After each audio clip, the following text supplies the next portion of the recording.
Promotion न करताही एखादा चित्रपट बॉक्स ऑफिसवर एवढा मोठा धमाका करू शकतो का? नक्कीच. मनोरंजन कॅफे संवाद टॉक शो मध्ये आपलं स्वागत. मी पॉल. आज आपण बोलणार आहोत नुकत्याच प्रदर्शित झालेल्या धमाल 4 चित्रपटाच्या बॉक्स ऑफिस रिपोर्टबद्दल. आमच्यासोबत यावर चर्चा करायला मुंबईहून रोहन फोनवर जोडले गेले आहेत. रोहन, काय सांगाल पहिल्या 2 दिवसांच्या कमाईबद्दल? Thank you Paul. म्हणजे कमाल झालीये यार. कोणताही मोठा गाजावाजा नसताना धमाल 4ने पहिल्याच दिवशी भारतात 13.75 कोटी रुपये कमवलेत आणि परदेशातून 5 कोटी मिळवून जागतिक पातळीवर पहिल्या दिवशी 21.50 कोटींचा ग्रॉस गल्ला जमवलाय. दुसऱ्या दिवशी तर थेट 60.60% वाढ झालीये. म्हणजे जवळपास 33% ऑक्युपन्सीसह 2 दिवसात भारतात 36.50 कोटी नेट गोळा केलेत.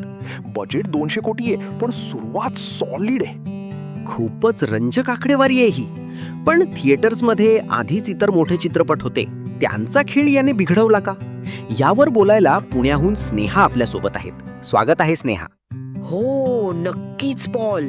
म्हणजे कसं आहे ना, अक्षय कुमारचा वेलकम टू द जंगल गुरुवारी 2 कोटींपेक्षा जास्त कमावत होता, पण धमाल 4 आल्यावर तो शुक्रवारी थेट 1 कोटीवर घसरला.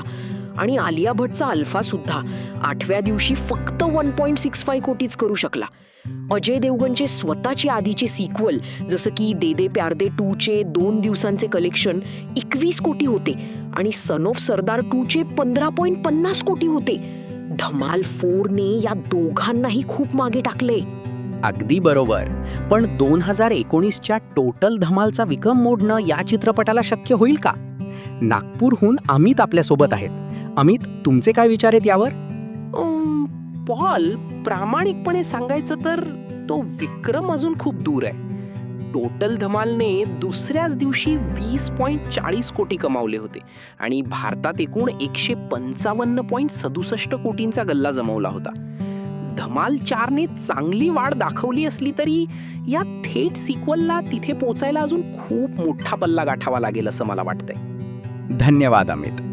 तर श्रोत्यांनो, धमाल 4ने दमदार सुरुवात तर केली आहे, पण जुन्या विक्रमांपर्यंत पोहोचण्यासाठी या चित्रपटाला ही गती अशीच कायम ठेवावी लागेल. आमच्या सर्व कॉलरचे खूप खूप धन्यवाद आणि श्रोत्यांनो, तुमचेही आभार. पुन्हा भेटूया मनोरंजन कॅफे संवादच्या पुढच्या भागात.